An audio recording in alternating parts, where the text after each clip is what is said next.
Hello everyone. Welcome to the session of on handling asynchronous operations in JavaScript. Now, just before we start, let's first understand what asynchronous programming is and why we need it. So, what is asynchronous programming? Asynchronous programming means JavaScript starts a task and continues executing other code instead of waiting. So, some operations such as callbacks, backend calling a backend service, reading data from a database, these require time to complete. So if JavaScript waits for these operations to finish before doing anything else, the application can become slow or unresponsive. Instead, JavaScript starts the operation and continues doing other works. In simple terms, asynchronous programming means starting a task now and handling the result later without blocking the application. To handle asynchronous operations, JavaScript has evolved through three approaches. Those are callbacks, promises, and async await. We'll learn about these operations in this session. So let's first get started with the first operation approach called callbacks. So let me show you in how to do this while live coding. So first I've made this application demo app where I made a view one and controller view controller view and this view. So the view is just simple what we've learned before, tables and columns, simple to populate the data from Northern. So first, I'll show you how to use callbacks. Okay. So first I'll create a JSON model here.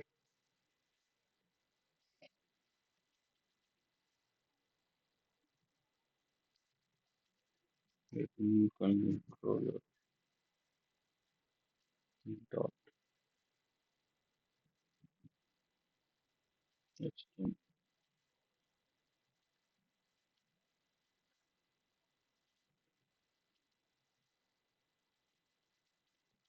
promise. Promise demo is the name of our project.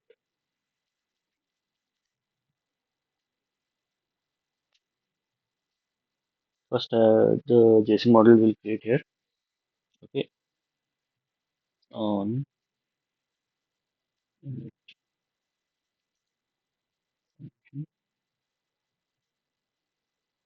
I'll create a model for table with an empty array.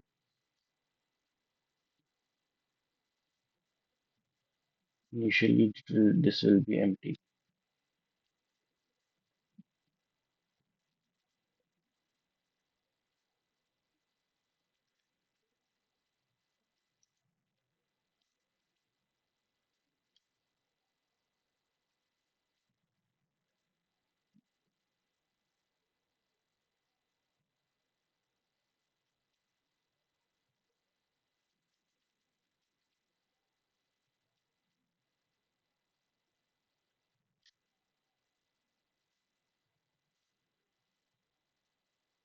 Okay, now we'll get the view of this product. Whenever I update model, the table will automatically refresh because of data binding. Next, I'll create an OData model. This will act as my connection to the northern backend OData services. So,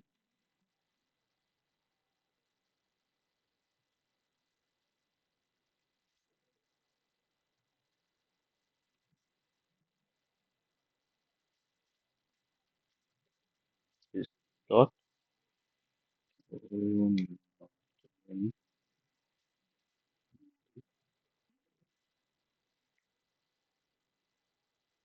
okay.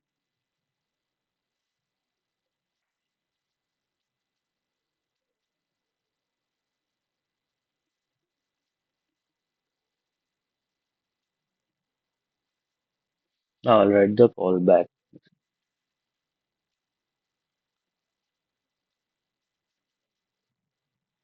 on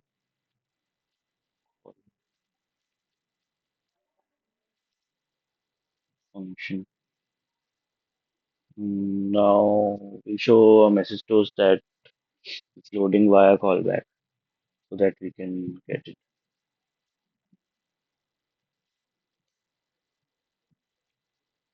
Yes, this is fine.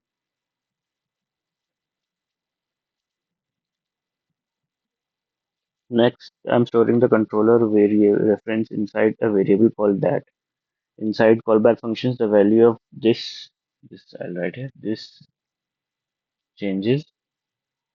So we preserve the controller reference. So it's basically showing us what to do next. So I'll just write it this dot o Northwind model dot read products. Now I'll call a success function. This was our first asynchronous backend call. The request reads all the products from OData service. This one, this we did now. This. Now I'll write a success.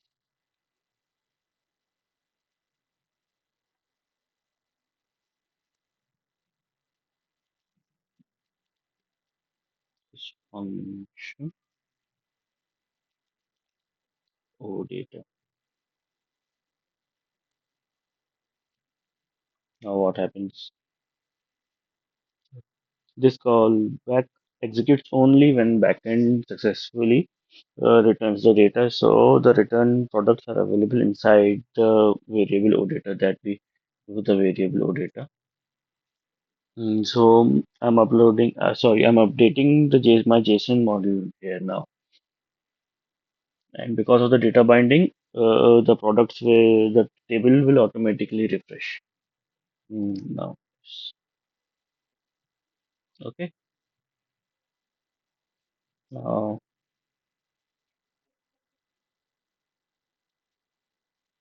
every asynchronous operation can either succeed or fail. So now I'll write the error.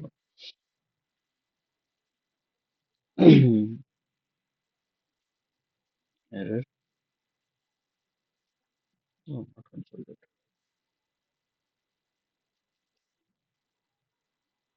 Error. Function.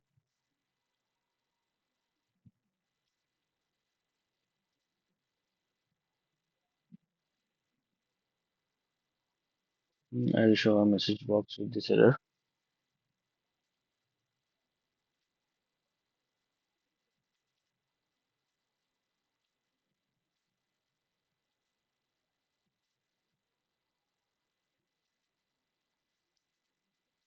Something like this.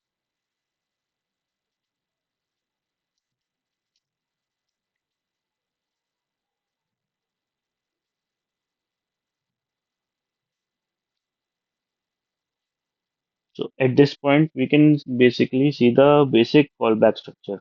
Every asynchronous operation typically contains two parts, a success callback and an error callback. So this is our basic callback structure. Let me just close all the brackets and see if it's working.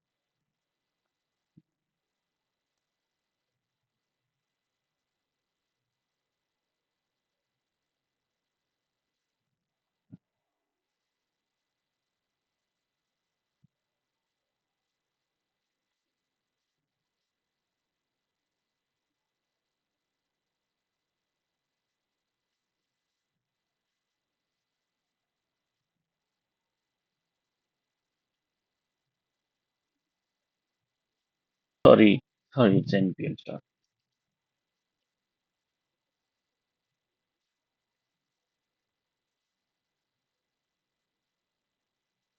So the server has started.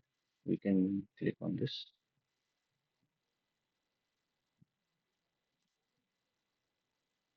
Not,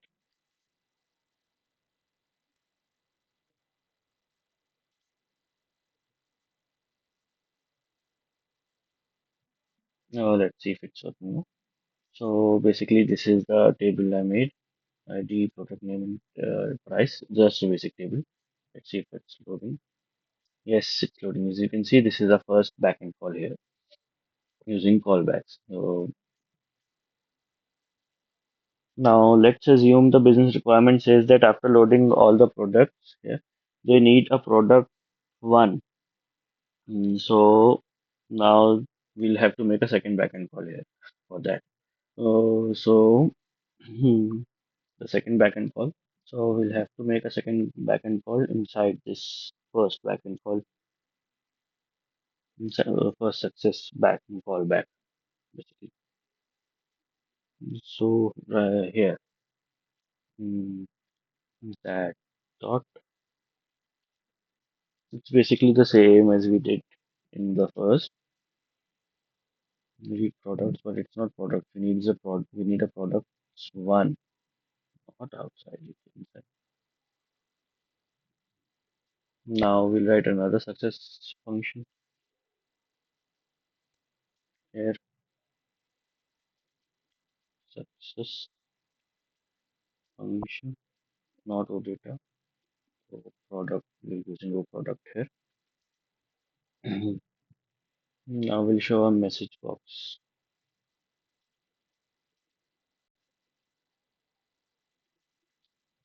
Success.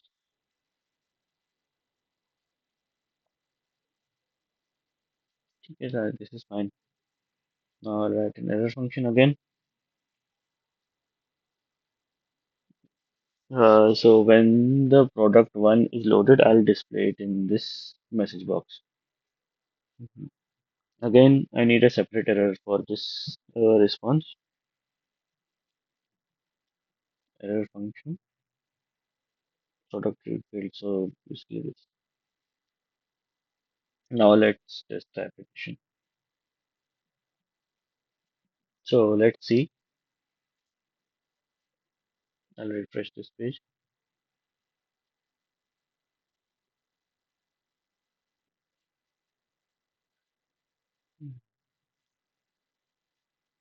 Loading using callbacks. The first request loads all the products inside the table. The second request loads the product one, and the finally the product name is displayed. The product one name is displayed. The product one name is chai. Okay. So notice. So let's note some see what happened here. So let's notice that the second backend call is inside the success of the first backend call. The code is already starting to get towards the right here. See, as you can see here. Uh, with only two asynchronous calls, the code is still manageable. But imagine an enterprise application with 5, 10, 20, or more dependent backend calls. Every new request would be nested inside the previous success callback. The code becomes difficult to read. So the problem we face, it's called callback hell. So callbacks are solve the problems of blocking the UI that synchronous programming did. But they introduce callback hells and repetitive error handling. So to solve these problems, JavaScript introduced promises. So the promises allows asynchronous operations to be changed instead of deeply nested. Let's see how the same functionality looks using promises. So I'll just delete the whole thing here and I'll show you how to use promises now. So basically, a promise represents a value that may or may not be available immediately, but will be available in the future. So a promise can have three states: a pending state that the operation is still running, a fulfilled state the operation has completed, the rejected state that operation has failed. Now let's implement the same business requirements using promises that we did using callbacks and see what are the differences. So first, I'll make the same JSON table here that we did before. I'll do it quickly now.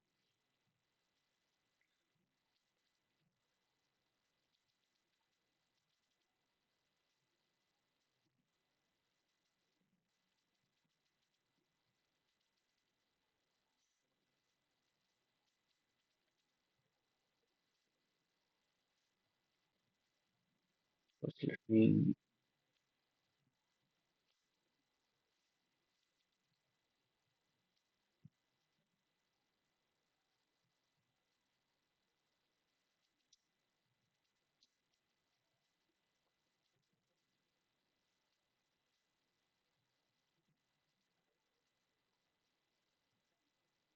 new JSON model, empty array just like we did before.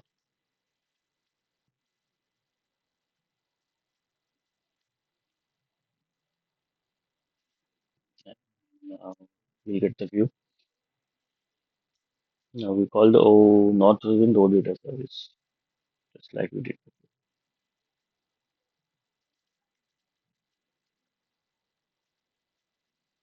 No, or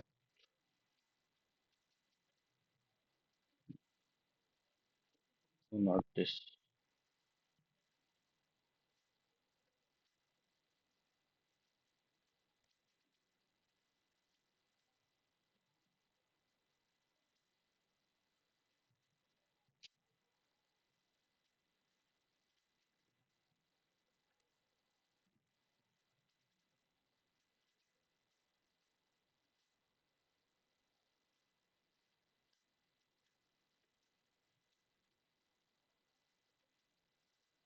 Now I'll start with the promise. When the user clicks the promise button, just like we did before on promise press, we'll write a function and show a message that it's loading using promises.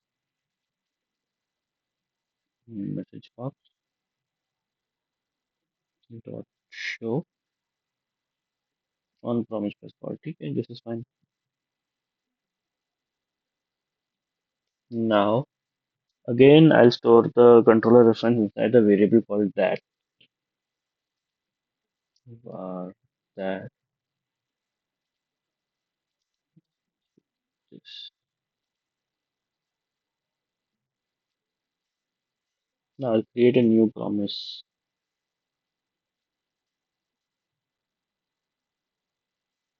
New promise function resolve reject.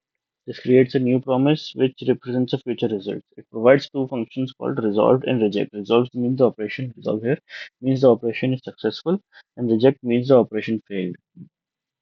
Hmm, Now I'm making the same backend call here that we did before. Hmm, That dot own model read product. Okay, it's fine with success. Successful resolve.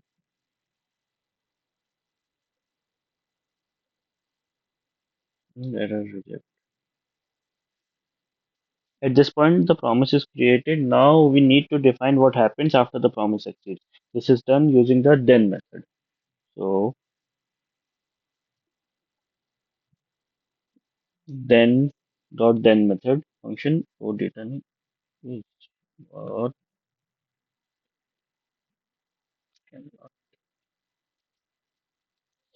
o product. Now I'll show a message box that the product load is succeeded.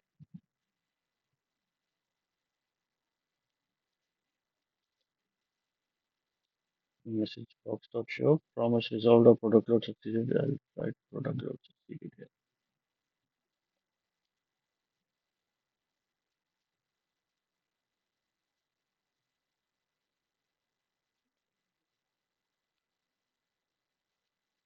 Hmm,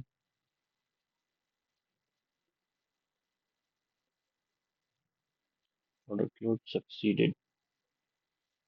Then block executes automatically when the promise is resolved. Now, just like before, I'll update the JSON model.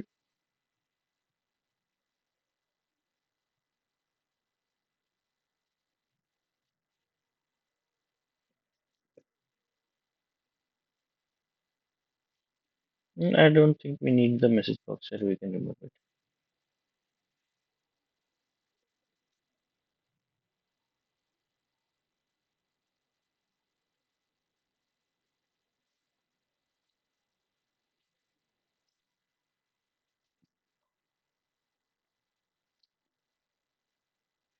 I'll return a second promise here.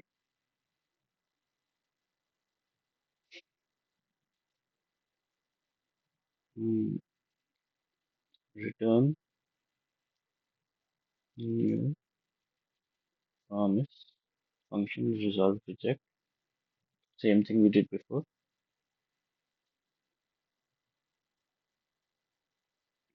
Not categories. It's just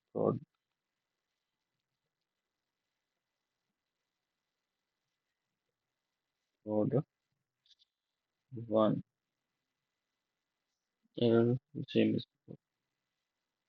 Now I can display This block will execute after all promises are completed successfully. Now I can display the product's name and category name after it.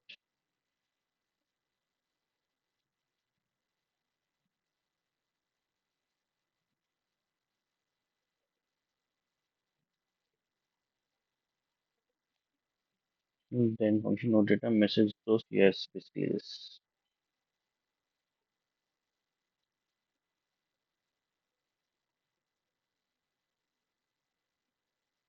Now we'll write a catch function. Catch is one of the biggest advantages of promises, as we can see. So instead of writing separate error callbacks everywhere, I use a single catch block. Any error occurring in the promise will automatically end up here. So I'll write a simple catch function here. Not this. I'll just say simple promise change field.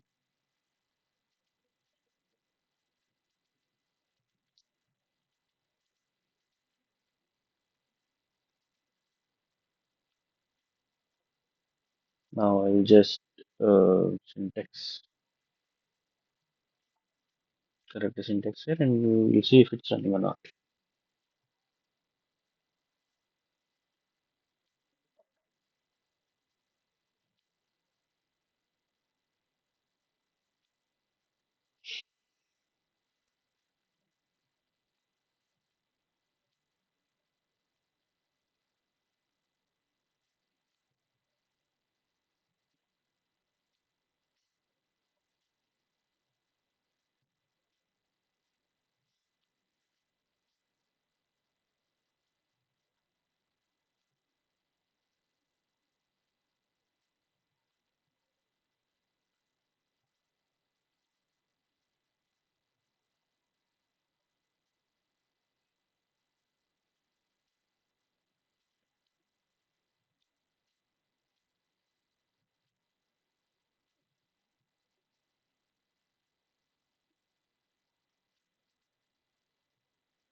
I'll just change the view here on promise press. Now I change this up on promise press. So let's see if the app is working. I refresh the title.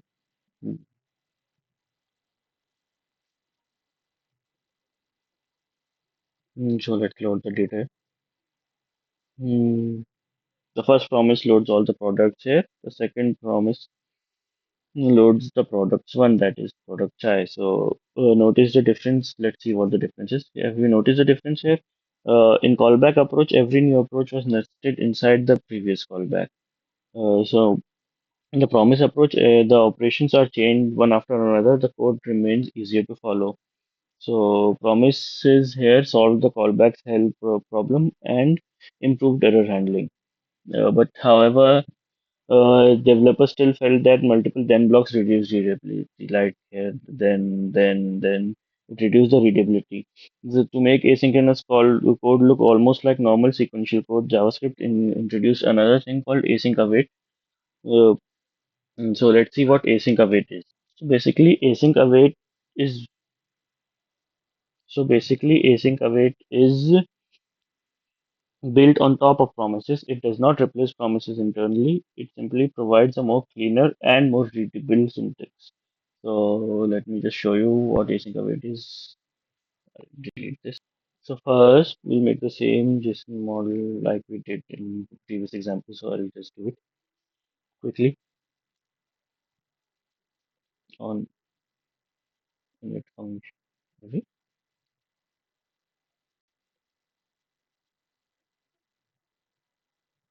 on init function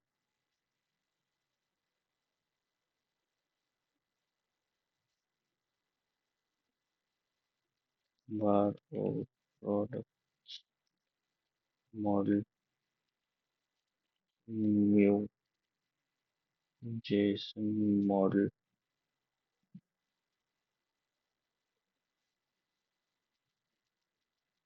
product.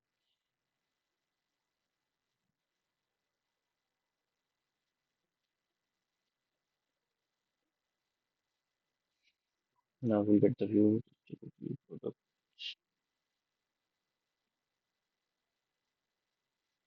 Hmm,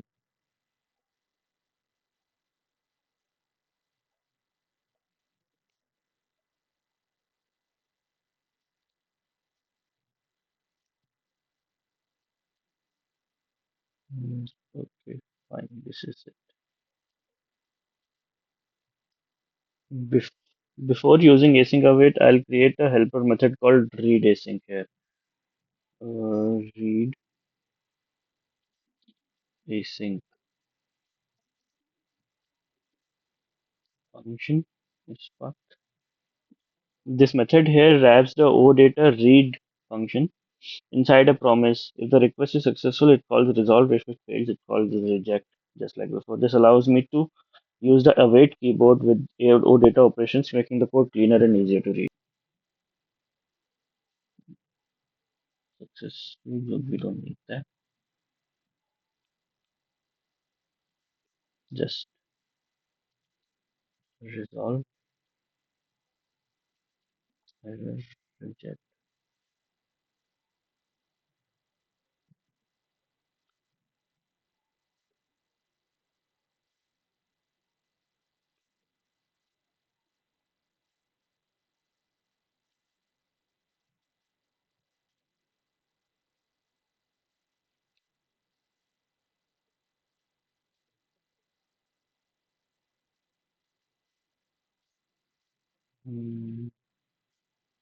It's fine.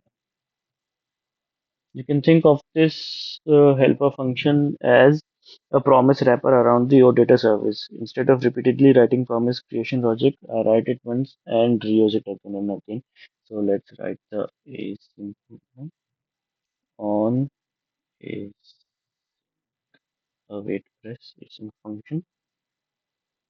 Now I'll show a message toast here.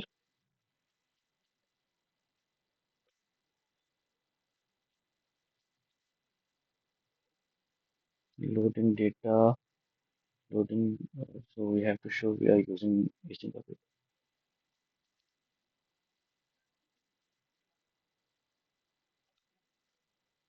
Now we'll make the first backend call. Async await typically uses try catch for error handling. So inside every try represents the success path.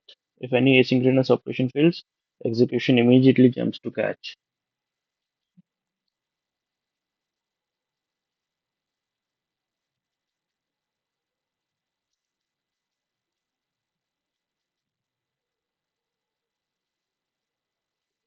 Basically. Now we'll populate the table with this. The await keyword here pauses the function until the promise resolves. Once the data arrives, the execution continues to the next line. So now the products have been received. I will update the JSON model. This is the JSON model I updated. Um, and since the table is bound, it refreshes automatically. Notice how the code reads from top to bottom. And now I'll need the product one, so I'll make a second backend call here. Second backend call on to product.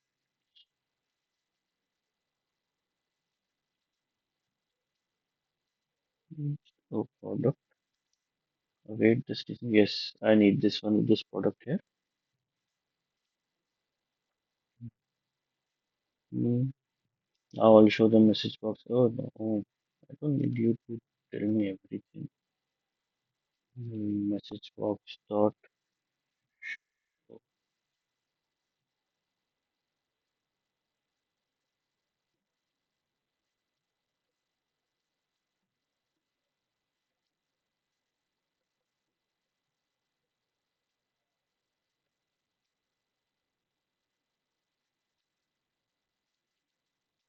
Product loaded.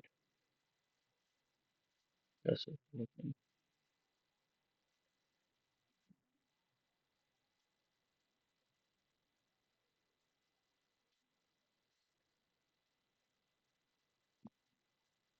If either of the await statement fails, the execution automatically jumps here. Now I'll write the catch.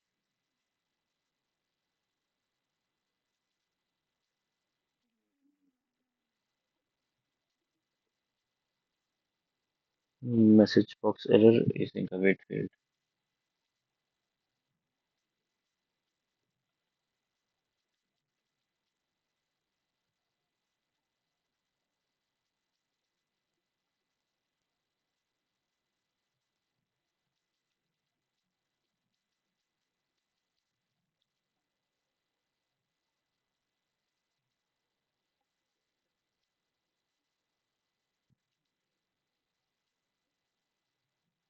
This gives us centralized error handling similar to promises. Now let me just correct the syntax and run the. Mm,